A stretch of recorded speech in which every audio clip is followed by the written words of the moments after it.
Welcome back to Void of Fears. Before we jump into today's story, I've got to ask for a quick favour.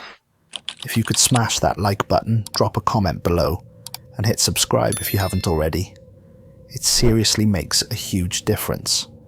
YouTube's algorithm loves that stuff, and it pushes my videos to new viewers who might dig these stories too. I really appreciate every single one of you who takes the time to do that. It means the world to me and helps keep this channel growing.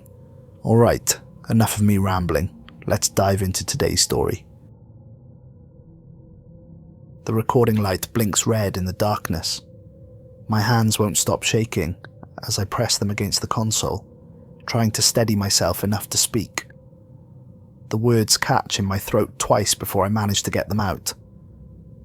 If you're watching this, then you need to know what really happened aboard the Exodus Prime. I look directly into the camera lens, and I know what I must look like. Hollow eyes sunken deep into my skull. Dirt smeared across my cheek. The stubble of someone who stopped caring about appearance weeks ago. Or was it months? Time doesn't mean much anymore. The screen goes black. When the title fades in, there's only the sound of breathing in the background. Except the breathing isn't quite right. It's too synchronized. Like a choir inhaling and exhaling in perfect unison. Let me take you back to the beginning. To the last good day. The last normal day. March 15th, 2147. Launch day. The footage is grainy but clear enough. There I am, 32 years old, standing in the embarkation bay of the Exodus Prime with my family. The ship stretches out behind us, a cathedral of metal and hope, carrying 8,000 souls to a new world. Kepler 442b, a planet 1,200 light years from Earth, where we build humanity's first true interstellar colony. I was Chief Systems Engineer. My job was to keep the mechanical heart of this massive ship beating during our 175-year journey through the void. It was the opportunity of a lifetime. The kind of thing you dream about as a kid, staring up at the stars. But that's not why I signed up. The camera focuses on my wife, Jade. She's laughing at something, her dark hair pulled back in that practical ponytail she always wore in the lab. She was an environmental biologist, responsible for analysing the planet's ecosystem once we arrived. Brilliant, beautiful, and absolutely terrible at poker. I can still hear her laugh in my head, clear as crystal. That laugh that would bubble up unexpectedly when she found something genuinely funny. The one that made her eyes crinkle at the corners and her whole face light up. God, I miss that laugh. Our oldest, Mike, was 14. Tall for his age, already showing signs of the man he'd become. He's got his basketball tucked under one arm in the footage, refusing to leave it behind, even though I told him it was unnecessary weight. He'd insisted, with that teenage stubbornness I knew so well. Dad, we're going to need something to do for 175 years, even if we're asleep. He was always practical like that, always thinking ahead. I wonder if that trait helped him or hurt him when everything changed. Phil, our middle child at 9 years old, clutches his book of poetry. He was the sensitive one, always observing, always thinking. The kid who would spend hours watching clouds drift across the sky, finding meaning in their shapes. In the video, he's not smiling, like the others. He's staring at the ship with this look of wonder and fear, mixed together, like he somehow knew this journey would change us in ways we couldn't predict. Children have instincts like that sometimes. We should listen to them more. And then there's Josh. Jocelyn, technically, but she hated when anyone used her full name. 6 years old, bouncing on her toes with unlimited energy, talking a mile a minute about all the alien flowers she's going to discover. She's wearing her little lab coat that Jade got her for her birthday, complete with her name embroidered on the pocket in bright pink thread. She wanted to be a scientist just like her mum. She'd already started a collection of pressed flowers from Earth, pages and pages of them in a scrapbook she insisted on bringing aboard. For comparison, she'd explained seriously, so I can see how different the alien ones are. When we wake up, we start our new life, Jade says in the recording, holding my face in both her hands. Her thumbs brush my cheekbones, a gesture so familiar it made my chest ache. Together, no matter what. I believed her. God help me, I believed every word. I believed we'd wake up together, walk down to that new world together, build our new life together. I believed in the promise of tomorrow. The family cryopods were in Section B, Units 45 through 48. I watched through the glass as they entered their pods one by one.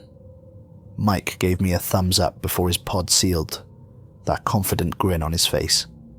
Phil pressed his hand against the glass, and I pressed mine back, feeling the cold barrier between us. Josh waved at me, that big, goofy smile on her face, not understanding that we wouldn't see each other for 175 years. To her, it would feel like falling asleep and waking up a moment later. Jade went last. She blew me a kiss as her pod closed. I saw her face go peaceful as the cryo drugs took effect, all the worry lines smoothing out until she looked almost like she was simply sleeping. Then it was my turn. The injection felt like ice water replacing my blood. The cold spread from my arm to my chest, to my head, a creeping numbness that was almost comforting in its finality. The last thing I saw was Jade's sleeping face in the pod next to mine, peaceful and beautiful. The last thing I thought was, see you on the other side. I was very, very wrong. Waking up felt like drowning in reverse. Water being forced out of my lungs, air searing my throat like acid, pain everywhere, every nerve ending on fire. I tried to scream, but nothing came out except a wet, choking gasp.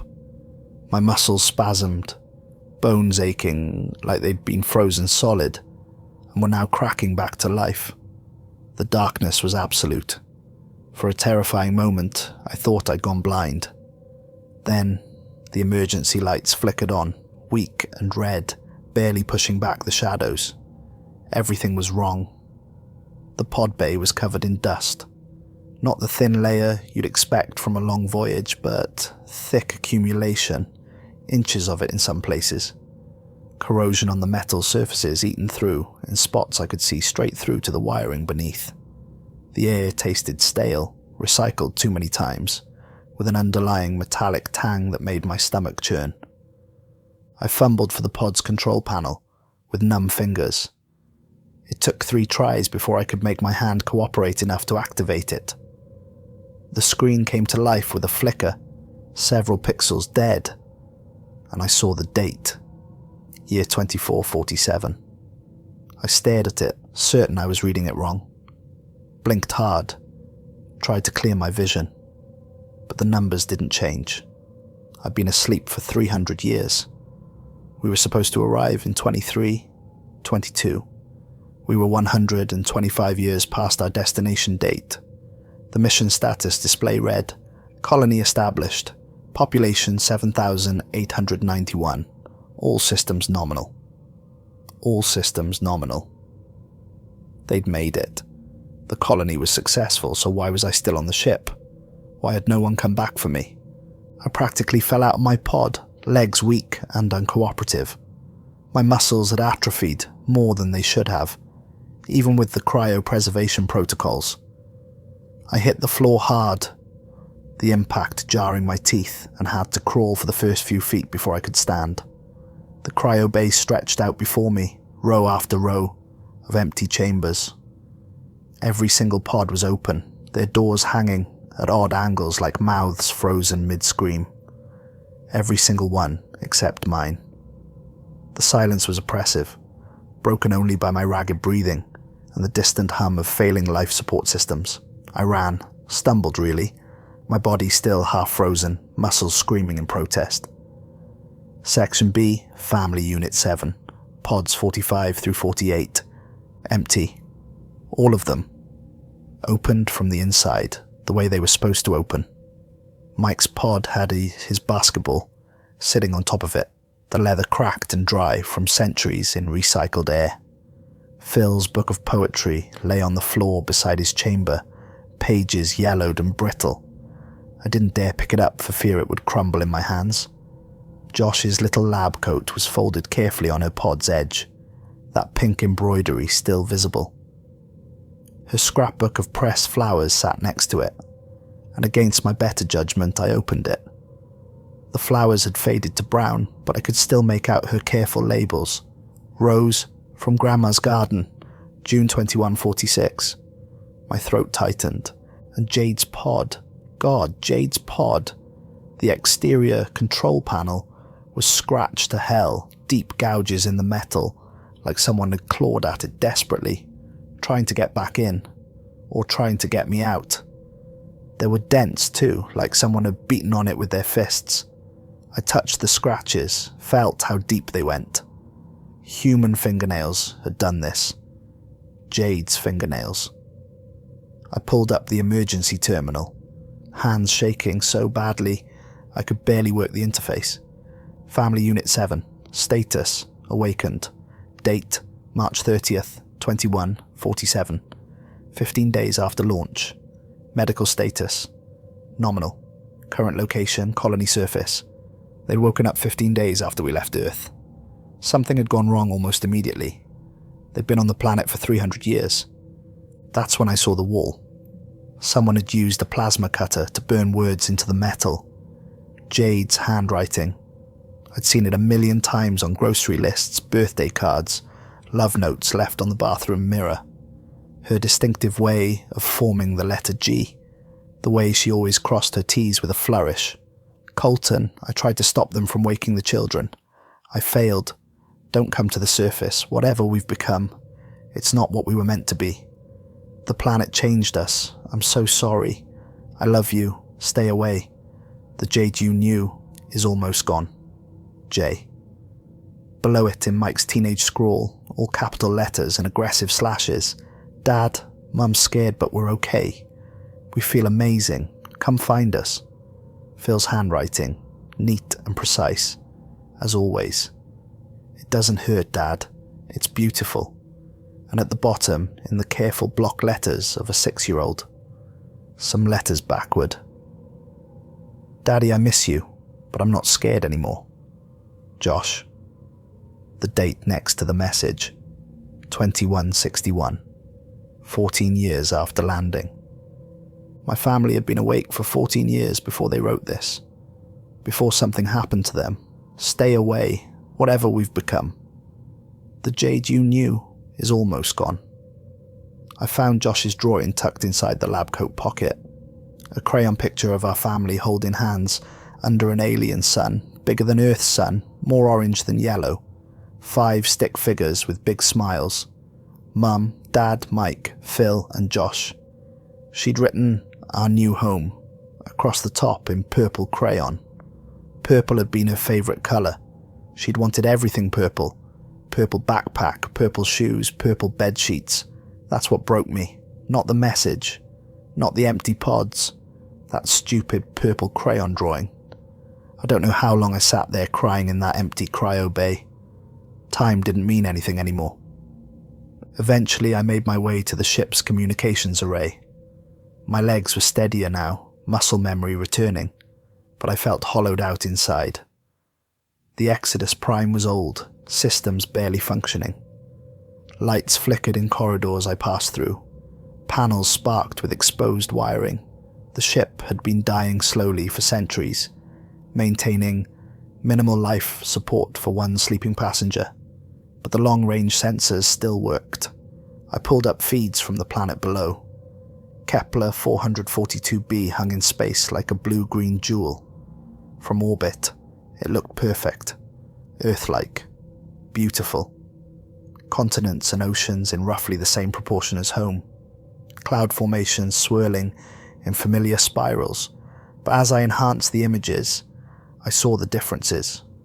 The colony covered 3 entire continents.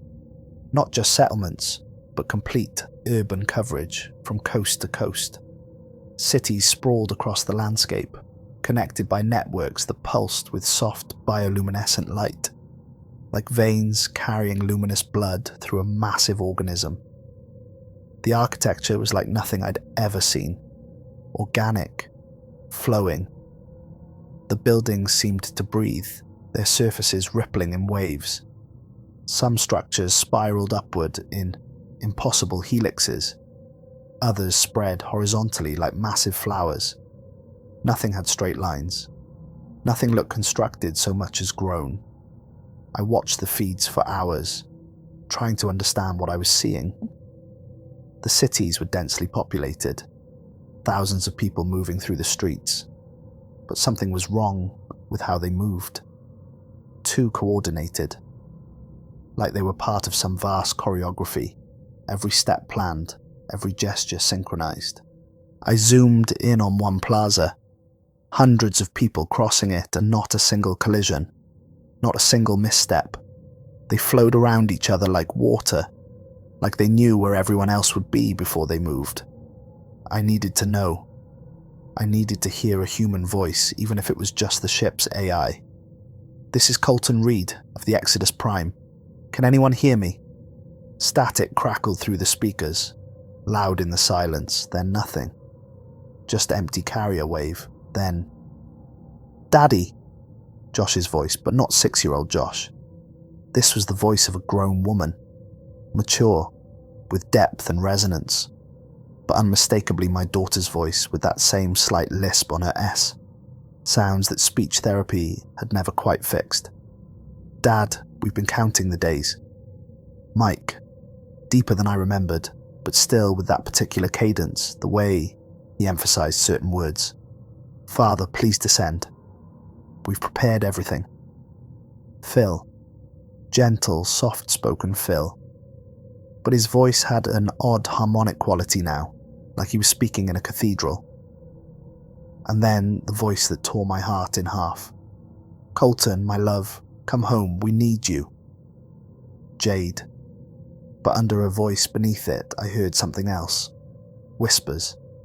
Hundreds of them, thousands, all speaking at once, too quiet to make out individual words, but loud enough to hear the susurration of countless voices like wind through a forest of throats. "You're alive," I managed to say, my voice cracking. "You're all alive." "We're more than alive," they said, all four of them, at exactly the same time. In perfect synchronization, even the pauses between words aligned perfectly. "We're waiting for you, Colton. We've been waiting for so long." The transmission cut out.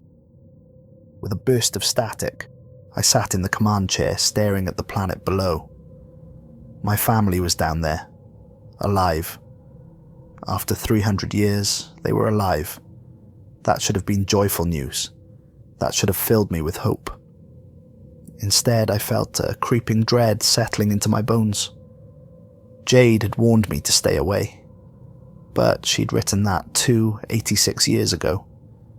Maybe things had changed. Maybe they'd found a cure for whatever had affected them. Maybe they were human again. Maybe I was just desperate to believe my family wasn't lost. Maybe I was lying to myself. I prepared the shuttle for descent. The small craft had been in storage for 3 centuries, and it showed. Rust on the hull. Seals that had degraded. I spent 2 hours running diagnostics, replacing what I could, patching what I couldn't replace. Before I left, I recorded a log. Standard procedure, even if there was probably no one left to hear it. "This is Chief Engineer Colton Reed. Date, November 21st, 24, 47. I've been in cryosleep for 300 years due to unknown malfunction. The colony appears to be thriving. My family is alive on the surface. They've asked me to join them. I'm going down. If anyone finds this and I don't return, the ship's logs will show you everything." I paused, then added, "Jade warned me not to come. She said they'd changed. But that was 14 years after landing. It's been 286 years since then. Maybe they found a way back. Maybe they're human again. I have to know." The shuttle bay doors opened with a groan of protesting metal. Ancient hydraulics shrieking. The small craft drifted out into space. and for a moment I just floated there, looking at the planet below. So beautiful, so terrifying. I engaged the engines and began my descent. Atmospheric entry was rougher than it should have been. The shuttle's instruments went haywire as we hit the upper atmosphere. Readings that made no sense. Energy signatures that shouldn't exist. The navigation system kept trying to compensate for anomalies that weren't there. Temperature readings spiked and dropped randomly. Pressure sensors gave contradictory information. The navigation system kept trying to compensate for anomalies that weren't there. Or maybe they were there, and the instruments just couldn't properly measure them. As I descended through the clouds, I got my first real look at the colony. Haven's Gate, they called it. The primary settlement. It was massive, easily the size of a major Earth city, maybe bigger, but the architecture made my brain hurt to look at. Buildings that seemed to grow out of the ground like plants, their foundations blending seamlessly with the earth. Streets that curved in spirals and fractals, following no logical pattern I could discern. Everything pulsing with that same soft light, breathing in unison like a single living organism. I could see the light pulse, a slow rhythm, and I realized with horror that I could count it. One pulse every 6 seconds, the entire city breathing at the same rate. And the people. God, the people. Thousands of them filled the central plaza below my landing site. They weren't moving. They stood in perfect geometric patterns, concentric circles radiating out from the landing pad like ripples in a pond. Every single person facing upward. Every single person watching my shuttle descend. Not one of them moving differently from the others. I could see their faces now as I got closer. Young, old, all ages. But something was wrong with their expressions. Too serene, too uniform. I set the shuttle down as gently as I could, but my hands were shaking on the controls. The landing gear groaned as it took the weight. The engines wound down, their whine fading to silence. The hatch unsealed with a hiss of equalizing pressure. I stepped out into alien air for the first time. It smelled different from Earth air. Sweeter, with an underlying scent like flowers and something else I couldn't identify. Something organic and slightly unsettling.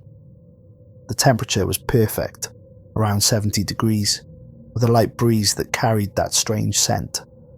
The silence was profound. Thousands of people surrounding me, and not a sound.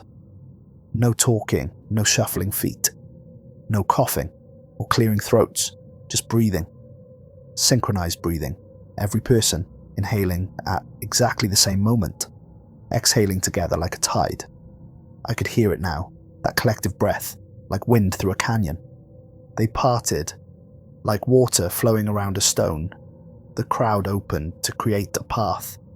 The movement was so fluid, so perfectly coordinated, that it looked choreographed. Not a single person bumped into another. Not a single misstep. 4 figures walked toward me down that path, and the crowd closed behind them. I would have known them anywhere, even changed, even after 300 years. Jade looked about 50, still beautiful.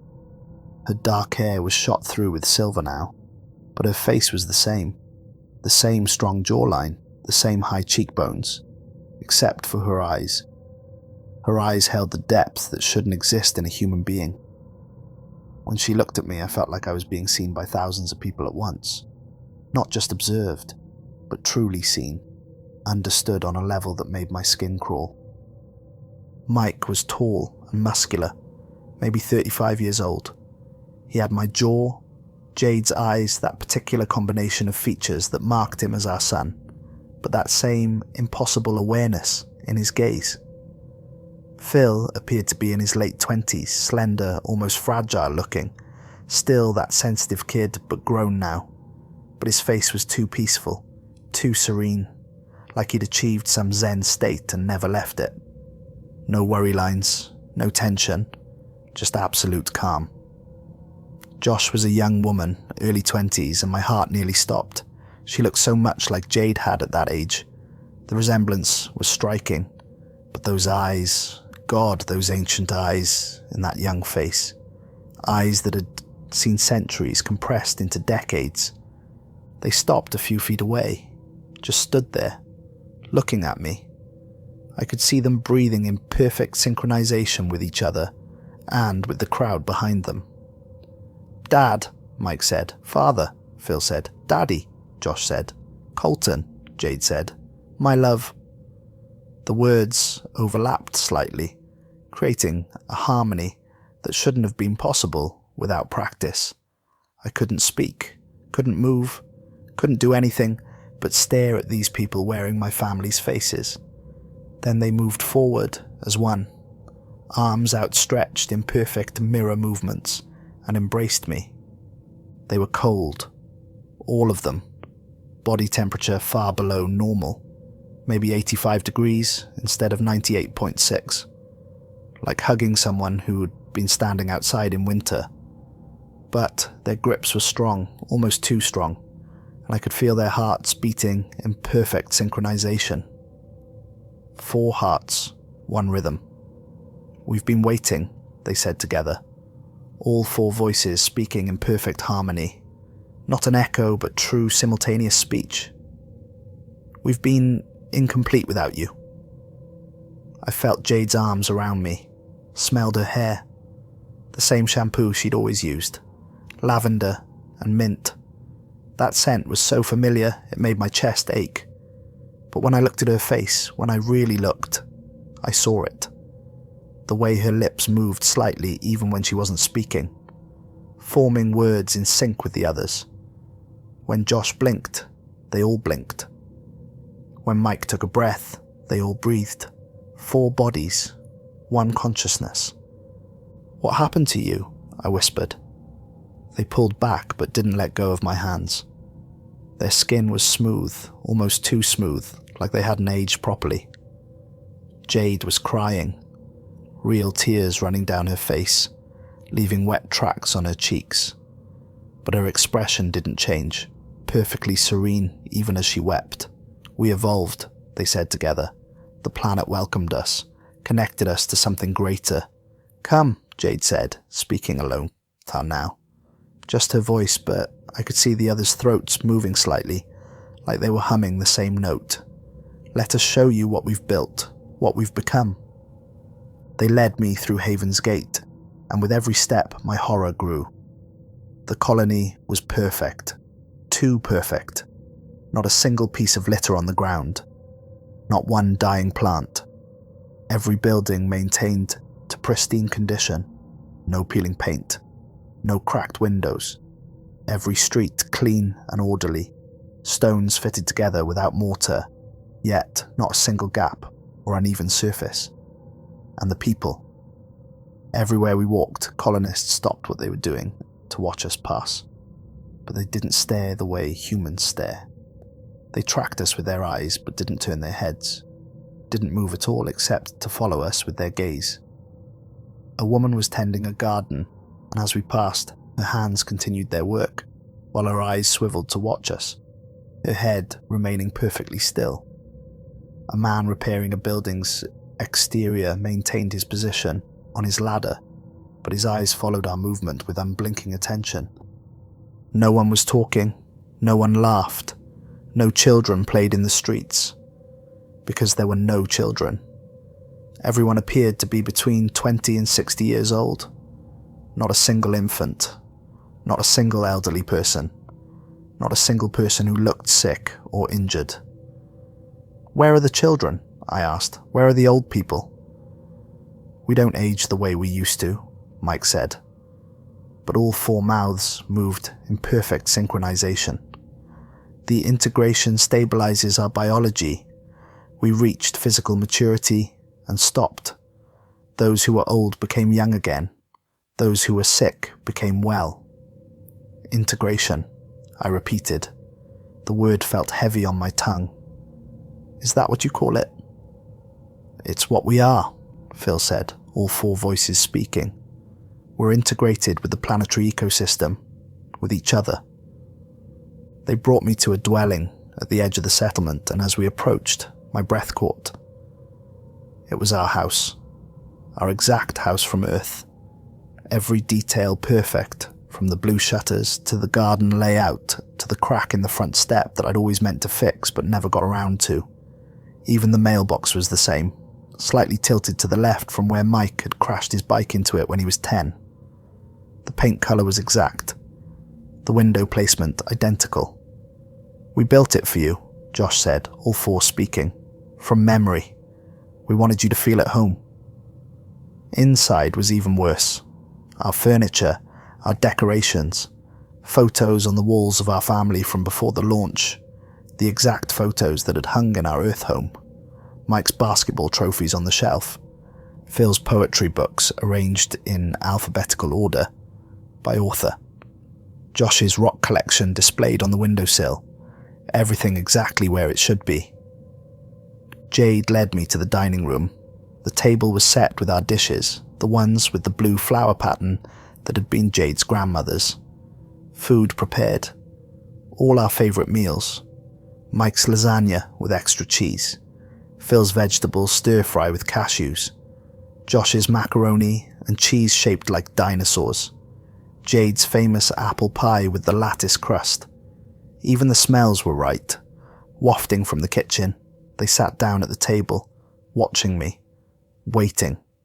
Their faces expectant but too still. No fidgeting, no shifting in their seats. "Aren't you going to eat?" I asked. "We don't need to anymore," Jade said, all 4 mouths moving. "But we prepared this for you. Please eat." I sat, picked up my fork. They watched every movement, every bite, tracking the food from plate to mouth like predators watching prey. Their eyes moved in perfect synchronization following my hand. I managed 3 bites of the lasagna before I couldn't take it anymore. It tasted right. It tasted exactly like Mike's lasagna. That made it worse somehow. "Why was I left in cryo?" I asked, setting down my fork with a clatter that seemed too loud in the silence. "Why didn't you wake me?" They looked at each other. Some kind of wordless communication passing between them, information exchanged in the flicker of an eye. "We wanted to," Mike said, his voice heavy with something like regret. "We tried," Phil added softly. "But the collective wouldn't allow it," Josh finished. "We needed someone to remember," Jade said, and this time she spoke alone. Her voice. Just hers. "Someone to remember what we were before." "Before what?" I demanded. "Before you became this?" "Before we became complete," they said in unison, voices harmonizing. I stood up so fast my chair fell over, clattering against the floor. "I need to use the bathroom." They didn't stop me, just sat there at the table, watching me go with those 2 knowing eyes. I locked the bathroom door and pulled out my portable recorder. Hands shaking, I started recording. They moved together. Think together. My family is gone. These are just copies. Echoes. They share the same consciousness. I can see it in their eyes. They're all looking at me through multiple bodies. I don't know what to do. I don't know if I can get back to the ship. I don't know if they'll let me leave. A knock on the door. Soft. Gentle. 3 taps, the same rhythm Jade always used. "Colton?" Jade's voice. "Are you okay?" I wiped my eyes, realized I'd been crying. "Fine, just need a minute." "Take all the time you need, my love. We're not going anywhere." That was the problem. They'd been here for 300 years. They'd wait forever if they had to. I splashed water on my face. The water was cold, refreshing, normal. I stared at myself in the mirror. I looked old, older than 32. The cryosleep had aged me somehow, or maybe it was just the horror of the situation etched into my face. I opened the door. They were standing in the hallway, all 4 of them, just standing there in silence, arranged in a perfect line. "We want to show you something," Mike said, all four speaking. The truth of what happened to us. They took me to a building they called the Chronicle. It was larger than the others, rising several stories, with walls that seemed to pulse with light from within. Organic material that glowed softly, providing illumination without visible light sources. Inside was a library. But instead of books, there were terminals. Thousands of them. Each one containing the complete recorded history of the colony, cross-referenced and indexed perfectly. "Watch," Jade said, bringing up a video file on the nearest terminal. "See what we saw. Feel what we felt." The first logs were normal. Exciting, even. Successful landing, thrusters firing perfectly, ship touching down with barely a bump. Construction beginning, prefab structures going up quickly. Colonists optimistic about their new home, smiling faces, genuine joy. Everything humanity had hoped for. People working together, laughing, building something new. Then, 3 weeks in, the first anomaly. A colonist named Thomas reported feeling strange. He was a botanist, middle-aged, with kind eyes. "I can hear voices in the soil," he said to the camera, his face confused but not frightened. "When I put my hands in the dirt to plant seeds, I hear them. Thousands of voices, millions, all singing together. It's beautiful, terrifying, but beautiful." 6 weeks in, 23 colonists developed synchronized behavior. They'd start tasks at exactly the same moment without discussing it first. Finish sentences for each other. Move in mirror patterns, reaching for tools at the same instant. The footage showed them working on a structure, their movements flowing together like a dance they'd rehearsed for years. They refused to be separated. When medical tried to isolate them for testing, they became distressed. Not violent, just profoundly sad. Tears streaming down their faces. Like being apart caused them physical pain. 2 months after landing, the first complete integration. The security footage showed Thomas walking into the forest alone. He looked ill, pale, sweating. The timestamp showed he was gone for 14 hours. When he emerged, everything had changed. His movements were too fluid, too graceful. He didn't walk so much as flow, his feet barely seeming to touch the ground. His eyes reflected light strangely, catching the camera, flash like an animal's. A tapetum lucidum that humans didn't possess. He walked directly to the central plaza and stood perfectly still, hands at his sides. Within 3 hours, 80 colonists joined him. They formed a circle around him, all standing motionless, and the footage showed them from various angles. Not one of them moved, not one blinked. For 19 hours, they didn't move, didn't eat, didn't drink, just stood there. And if you watched closely, you could see their chests rising and falling in perfect unison. Then, as one, they all spoke, every mouth moving in perfect synchronization, creating a sound that was both whisper and shout. "We understand now. We are becoming." They dispersed and returned to their normal activities, but something fundamental had changed. When you watched them work, they moved like parts of a machine. Perfect coordination, no wasted movement, no miscommunication. One person would reach for a tool. Just as another person finished with it, they passed materials without asking, without looking, just knowing what was needed. I watched the logs progress through the months, hour after hour of footage. The integration spreading through the colony like a wave. Month 4. 1,800 colonists integrated. They worked 20-hour days without showing fatigue. No breaks, no rest periods, just constant, efficient work. Construction projects that should have taken years were completed in weeks. Buildings rising overnight. Infrastructure appearing as if by magic. The unintegrated colonists grew terrified. The footage showed them clustering together, looking over their shoulders, jumping at shadows. But the integrated ones never threatened them, never coerced them. They simply existed, radiating calm, radiating certainty, smiling beatifically at the unintegrated. And slowly, one by one, the unintegrated stopped resisting. Month 8. I found Jade's video log. She looked exhausted, dark circles under her eyes like bruises, hair unwashed, hanging limp around her face, hands trembling as she adjusted the camera. Colton, I don't know if you'll ever see this. Mike integrated 5 days ago. He went into the forest with some friends and came back changed. He's still Mike. He knows everything about us. He laughs at our inside jokes. When I mentioned the time he broke his arm trying to imitate a superhero, he laughed and reminded me of details I'd forgotten. But when I look in his eyes, I don't see my son anymore. I see everyone. She wiped her eyes, smearing tears across her cheeks, leaving wet streaks. Phil is terrified. He won't sleep. He says he can hear them in his dreams. Josh cries every night. She wants her brother back. But Mike keeps saying he's never been happier. That he can feel my love and his brother's love and his sister's love all at once, all the time.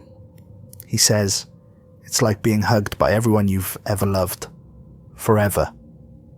He begs me to join him, says I'm hurting him by staying separate, that every moment I remain unintegrated is agony for him. The video ended abruptly, like she'd run out of things to say, or energy to say them. 2 weeks later, another log. Phil this time.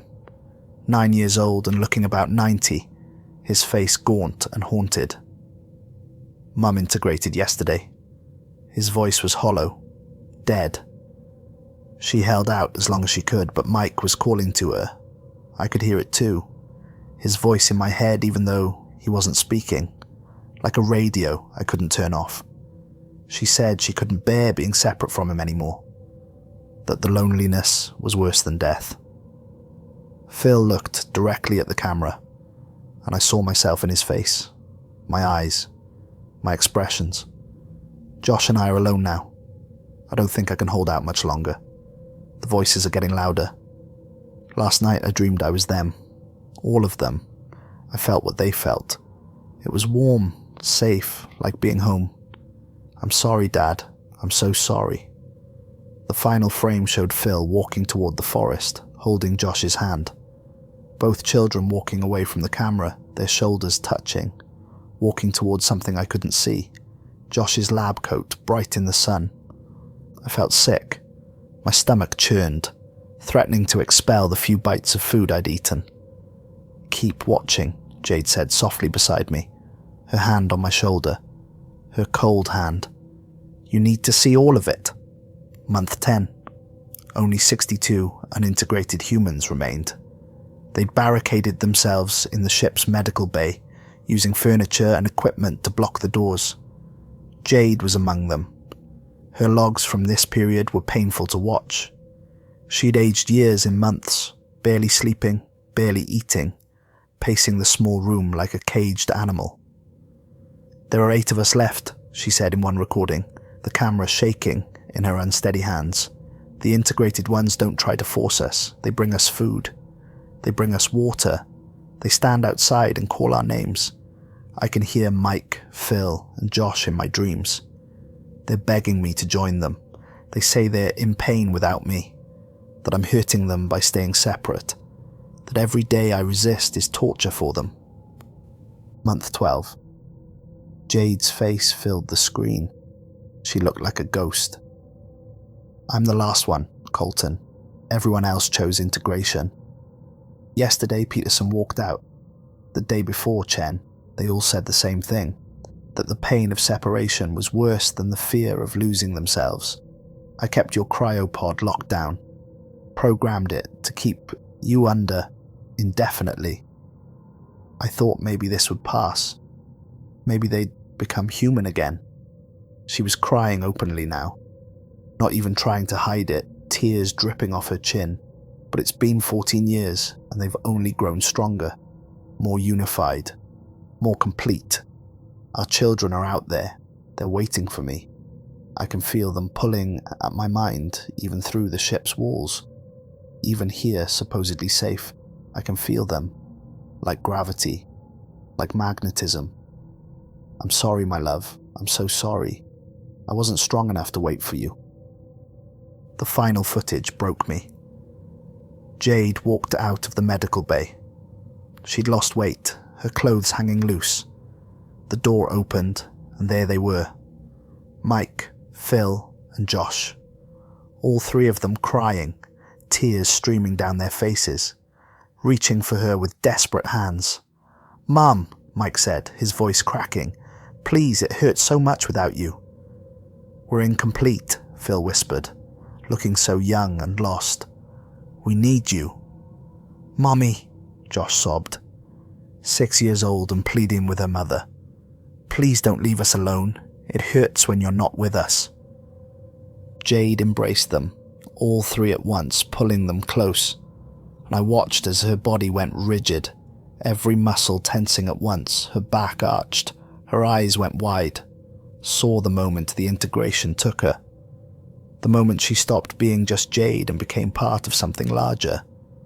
It lasted maybe 10 seconds, but I could see the transformation. The fear leaving her eyes, the tension draining from her face. When she looked up, her eyes had changed.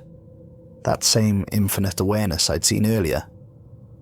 All four of them walked away in perfect synchronization, their steps aligned perfectly, arms swinging at the same angle. A family reunited, or a family destroyed. I couldn't tell which. The video ended. I sat in silence, staring at the blank screen, the terminal's cursor blinking mindlessly. "Now you understand," Jade said, standing behind me. All four of them standing behind me in a perfect line. "Now you know what happened to us." "You were infected," I said, my voice barely a whisper. "The planet infected you." "No."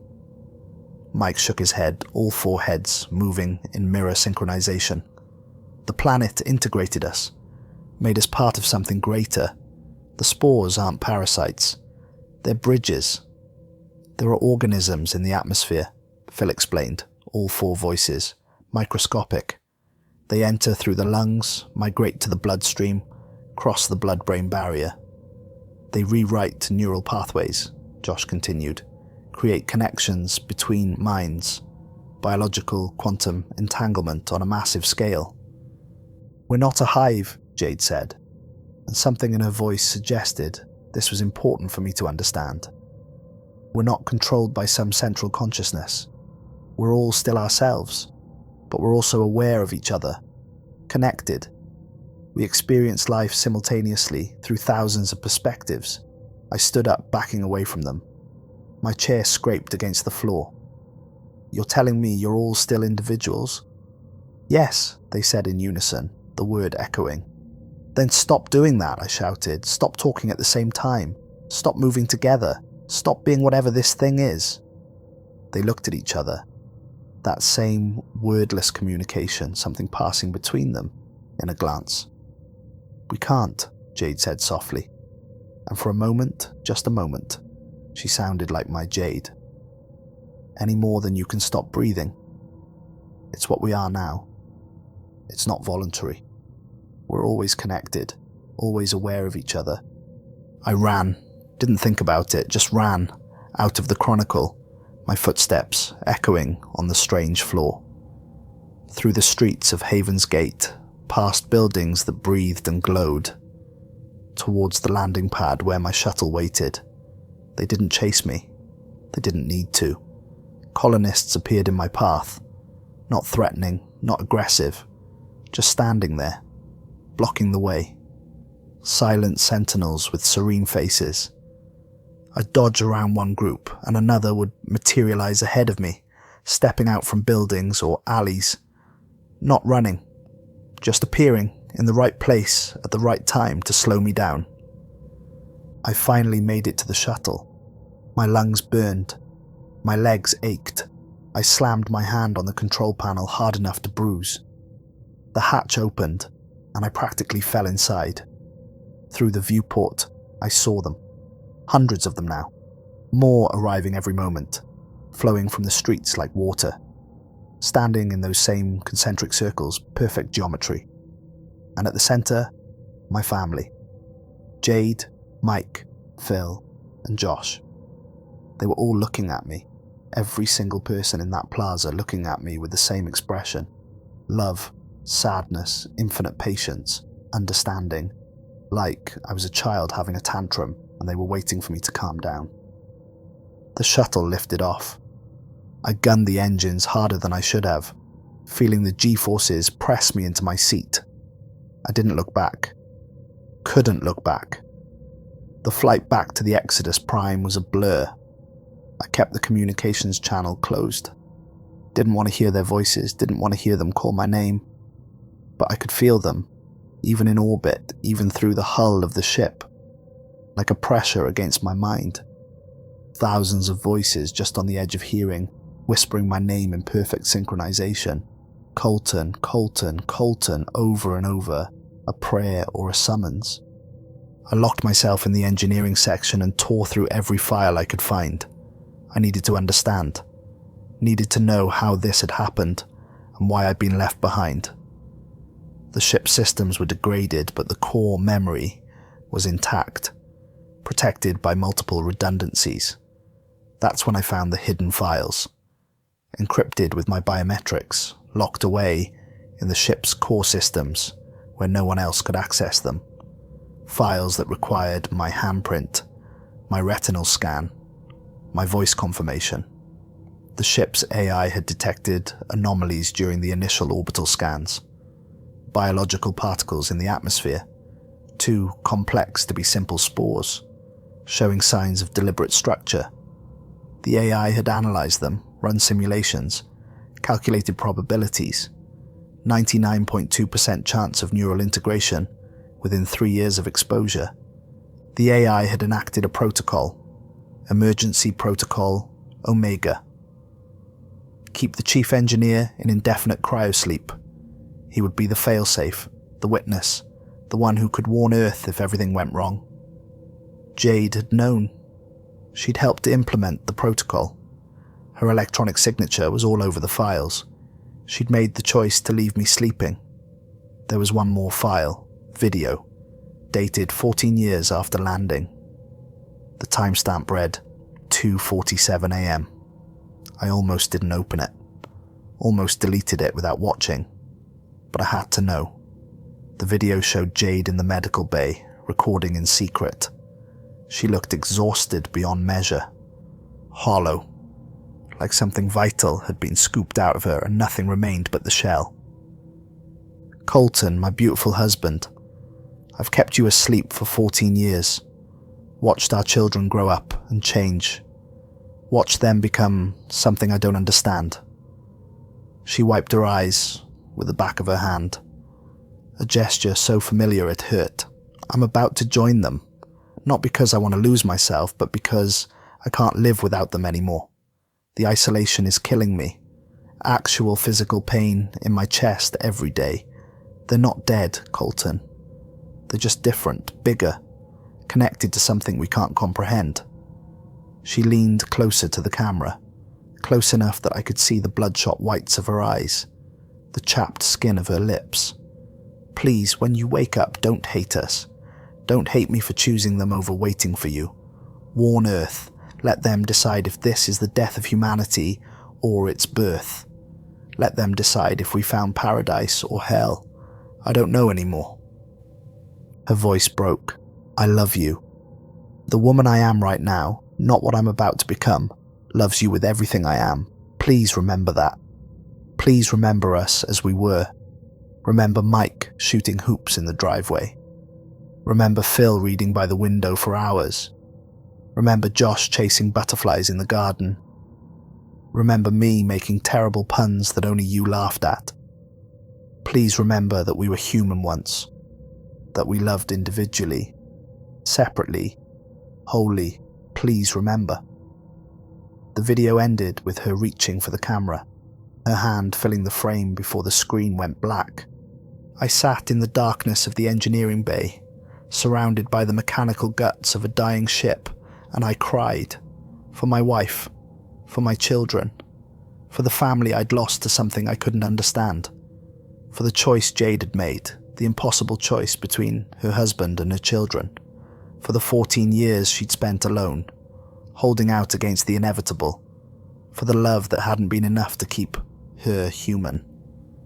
I cried until I had nothing left, until my throat was raw and my eyes burned and my chest ached.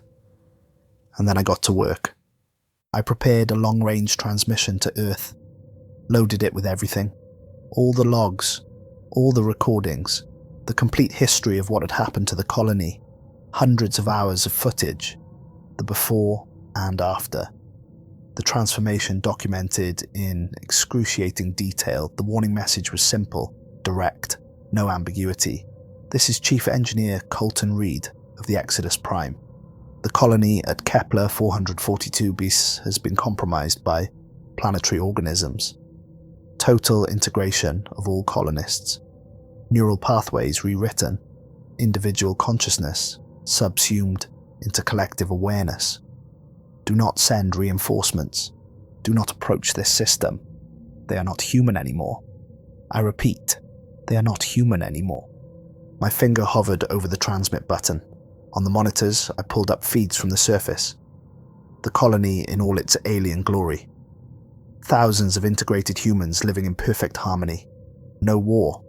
No crime. No suffering. No disagreement. No conflict. I watched them work together on some massive construction project. Thousands of people moving in perfect coordination to build something beautiful. Watched them create art. Vast murals that covered entire buildings, painted by hundreds of hands moving in synchronization. Watched them tend gardens where every plant was perfectly placed, perfectly maintained. They'd built paradise, at the cost of their humanity. My hand shook. I thought about Jade, about Mike, Phil, and Josh, about everything they'd sacrificed, everything they'd become. About the pain in Jade's voice when she said she couldn't wait for me. About Mike's tears when he begged her to join them. About Phil's hollow eyes in that recording. About Josh, 6 years old, crying herself to sleep every night. About the impossible choice they'd all faced. Stay human and stay separate, or evolve and stay together. An alert chimed, jarring in the silence. Shuttle launching from the surface. I pulled up the tracking system. One shuttle. Coming straight for the Exodus Prime. Trajectory plotted with perfect precision. Communications crackled to life. Colton, please, just listen. Come to the observation deck. Jade's voice, just hers. Not the chorus, not the collective. Just my wife. I should have ignored it. Should have sealed the ship and transmitted my warning to Earth. Should have done my duty as the failsafe, the witness, the last true human. Instead, I went to the observation deck. She was waiting at the viewport when I arrived. Alone. Hands visible and empty. She looked small standing there against the vast window, the planet hanging in space behind her like a backdrop. Small and vulnerable, in a way the synchronized group never did. How did you convince them to let you come alone? I asked. I asked, she said simply, turning to face me. We're integrated, Colton. Not controlled. I'm still me. I still have agency. I just have to consider how my choices affect everyone else. They understood that I needed to speak to you alone. Person to person. Husband to wife. She turned to face me, and I saw tears on her cheeks. Fresh tears, not the serene crying from before, but genuine anguish. I'm still the woman you married. I still remember our first date. You were so nervous you knocked over your wine glass, and then you knocked over mine, trying to clean up the first one. I still remember our wedding. You cried during your vows. You could barely get the words out. I still remember holding Mike for the first time. How terrified we were that we'd be terrible parents. How we stayed up all night just watching him breathe. She took a step closer. I didn't back away. But I also remember 7,890 other first dates, other weddings, other moments of joy. I remember things I never experienced personally. Peterson's first steps as a child, Chen's grandmother's funeral, Thomas's proposal to his husband. I'm drowning in love, Colton. Not just yours, everyone's. The Jade I married would have waited for me, I said, my voice barely a whisper, barely able to form the words, her face crumpled. The serene mask shattered. The Jade you married wasn't strong enough to watch her children suffer, wasn't strong enough to be separate from them. This version of me had to choose between you and them, and I chose them. Do you know what that choice did to me? I've lived with that guilt for 86 years. Every single day I wake up and remember leaving you behind. I feel that guilt multiplied by thousands. Everyone feels it. Everyone knows what I did. Then why are you here? I demanded, anger rising in my throat. Why did you come up here? To tell me it was worth it? That you're happy now? That I should forgive you? I came to tell you that we'll never force you to join us, she said, her voice steady despite the tears. We can't. Integration has to be chosen. The spores can only do their work if you let them. If you fight, if you resist, you stay separate. Forever. But please, Colton, please don't condemn yourself to eternal loneliness. We're here. We're waiting for you. We'll always be waiting. She started toward the shuttle bay, then stopped. Turned back. I left something for you in our dwelling. My journal. The one I wrote in during those 14 years. Before I integrated. I want you to read it. To understand. To see what I went through. To know that the choice wasn't easy. That I fought until I couldn't fight anymore. She left. I watched her shuttle descend. Back to the planet, a small bright point in the darkness. And then I was alone again. The ship felt emptier than before. Colder. I pulled up the files she'd mentioned, found the journal entries. They were text files, hundreds of them, organized by date. I started reading. Year 1, day 15. Mike won't eat. He says he can hear them calling, the integrated ones, their voices in his head. He can't sleep. I don't know what to do. He's just a boy, just my boy. Day 43. Mike went into the forest today. I tried to stop him. I physically tried to hold him back, but he's so much stronger than me now. He looked at me with these eyes full of pity and said, "Mum, it's okay. I promise it's okay." Then he walked into the trees and I couldn't follow. I was too scared. Year 3, day 12. Phil integrated today. I watched him walk into the forest and I couldn't stop him. I've failed. I've failed as a mother. My job was to protect them and I couldn't. He came back different. He hugged me and I could feel it. Feel the thousands of others in his embrace. Feel Mike there too. Both my boys together in one gesture.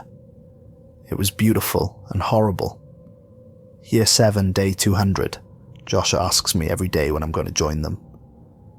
She's 12 years old and she doesn't understand why I won't. She cries. She says it hurts to be separate from me, that she can feel my absence like a wound. How do I explain that I'm terrified of losing myself? How do I tell my daughter that I'm choosing to hurt her to preserve something I'm not even sure is worth preserving anymore? Year 12, day 340. I can hear them in my sleep now.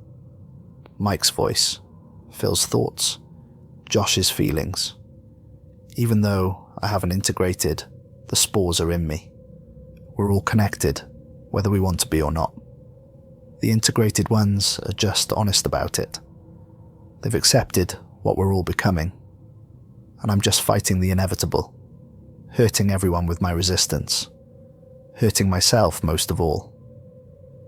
The final entry, written the day before she walked out of that medical bay. I read it 3 times, memorizing every word. I'm terrified of losing myself, but more terrified of staying separate. I've been alone for 12 years while my children experience perfect connection, perfect love. They're radiant, they're complete, and I'm just hollowed out. Maybe this is evolution. Maybe this is what we were always meant to become. Maybe humanity was always meant to outgrow individualism, or maybe it's extinction dressed up as transcendence. I don't know anymore, but I can't bear the loneliness. I can't bear being apart from them. So I'm going to join them. And I'm leaving Colton behind because someone needs to remember. Someone needs to tell the story of what we were before we became this. Someone needs to witness. Someone needs to be able to say with certainty what we lost and what we gained. I love him. God, I love him so much. But not enough to stay broken. Not enough to stay separate. Not enough to keep hurting our children with my absence. I'm sorry, my love. I'm so sorry. But I'm choosing them. I have to choose them. Forgive me. I read those words over and over until they blurred together, until I couldn't see the screen anymore through my tears. Then I went back to the transmission console. The warning message was ready. All I had to do was press send. Earth would receive it in 4.5 years, travelling at light speed across the vast gulf between stars. They could decide what to do. Send a military fleet. Send scientists. Send no one. But they'd know. They'd know what happened here. I watched the feeds from the surface. Watched my family standing together in the plaza, holding hands, looking up at the ship. At me.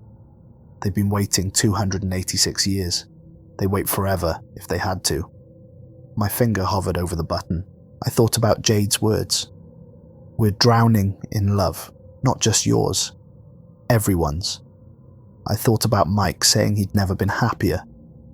That he could feel his family's love all at once. All the time. Phil saying it was beautiful. Little Josh saying she wasn't scared anymore. I thought about living the rest of my life alone on this dying ship, watching my family from orbit, forever separate, forever lonely, the last human in a system of integrated souls. I thought about warning Earth, about condemning any future colonists to either isolation or integration, about taking away their choice, about playing God with information. I thought about Jade's choice, the impossible choice between her husband and her children, between staying human and staying together. I thought about the guilt she'd carried for 286 years, multiplied by thousands, everyone feeling what she felt. I thought about the 14 years she'd held out, 14 years of loneliness and pain, fighting every day, resisting every night, until she couldn't anymore, until the pain of separation exceeded the fear of integration. My hand shook, the button glowed softly under my finger. Send or cancel, warning or silence, save Earth or save myself. I closed my eyes, and I pressed the button. The screen went black. But you don't know which button I pressed, do you? The transmit button that would warn Earth, or the cancel button that would delete the message forever? Maybe I sent the warning. Maybe right now, as you're watching this, Earth is preparing a response. Maybe they're building ships to come here, to study what happened, to save us or destroy us, to quarantine the planet or colonize it anyway. Maybe my warning is traveling through space right now, carrying the truth of what we became. Or maybe I deleted the message. Maybe I walked away from that console, my choice made. Maybe I took the shuttle back down to the surface. Maybe I let Jade take my hand and lead me into the forest. Maybe I stopped fighting and let the spores do their work. Maybe I felt my consciousness expand, felt myself become aware of thousands of others. Maybe I experienced that drowning love Jade described. Maybe I'm with them now. Maybe when you arrive, you'll find me standing in the plaza with my family, all of us speaking in perfect harmony. Maybe you'll see the joy in our eyes and wonder if we were saved or lost. Or maybe I stayed on the ship. Maybe I'm still here, alone, watching them from orbit. A ghost haunting a dying vessel. The last true human in a system of 7,891 integrated souls. Maybe I spend my days watching the feeds, seeing my family live their connected lives. Maybe I send messages they never answer. Maybe I grow old alone, while they remain young and perfect. Maybe when you arrive, you'll find my body in the captain's chair, desiccated by time, holding Josh's drawing in skeletal hands. Maybe you'll find years of logs detailing my isolation, my slow descent into madness or wisdom. Maybe you'll find my final message recorded in my last moments, telling you which button I pressed. The truth is, I don't know what I chose, not really. Because in that moment, with my finger on the button, both futures felt equally possible, equally terrifying, equally necessary. Both choices felt like betrayal. Both choices felt like salvation. I stood there for what felt like hours, feeling the weight of humanity's future pressing down on that single finger. The feeds from the planet show my family waiting. They're still there, still holding hands, still looking up at the stars, waiting, always waiting, patient as stone, serene as saints.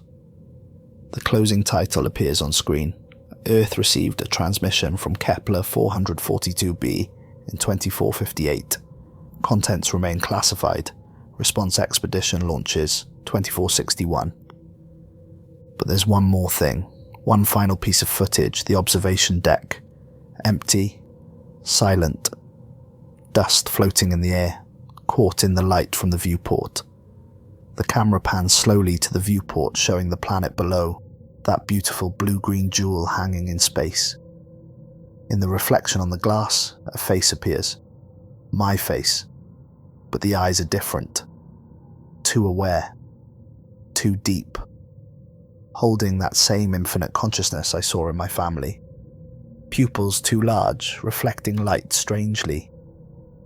My voice speaks, but it has harmonics underneath.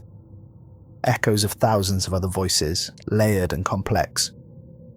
Or perhaps I made a different choice. Perhaps I'm with them now. Perhaps love was stronger than fear. Perhaps when you arrive you'll understand what we couldn't. That connection isn't death. That integration isn't loss. That becoming more than human doesn't mean becoming less than yourself. Perhaps you'll stand where I stood and make the same choice. Perhaps you'll feel what I felt. The pull of thousands of minds welcoming you home. Perhaps you'll choose connection over isolation, evolution over preservation. The reflection smiles. My smile, but not quite. Too knowing, too serene. We'll be waiting for you, all of us, together. The whole beautiful, terrible, glorious thing we've become. And when you arrive, you'll have to make the same choice I did. Stay human and stay alone, or join us and stay together. There is no right answer. There's only the answer you can live with, or die with. We'll be waiting either way. Patient, eternal, complete. The final image. On the planet's surface, 5 figures stand together, holding hands in the plaza. Jade, her silver hair catching the alien sun. Mike, tall and strong. Phil, serene and wise. Josh, young and radiant.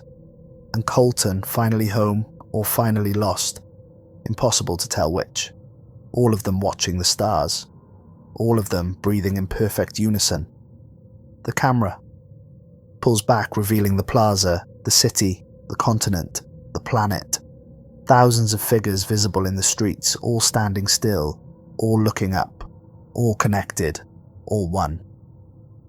The screen fades to black, and you're left wondering, was it a warning I sent to Earth? Or an invitation? Was it a cautionary tale? Or a love letter? I guess you'll find out in 2461. If you're brave enough to come. if you're curious enough to see, if you're desperate enough to risk it, we'll be here, waiting, forever waiting. And maybe that's the most terrifying thing of all. Not that we changed, not that we lost our humanity, but that we're happy, that we chose this, that given the choice between individual freedom and collective love, we chose love, that we found paradise in what you might call hell, that we're waiting to welcome you home to something you don't yet understand, something beautiful and terrible and utterly, completely, perfectly whole. Come find out which button I pressed. Come see what we've become. Come make your own choice. We'll be waiting, all of us, together, always together, forever.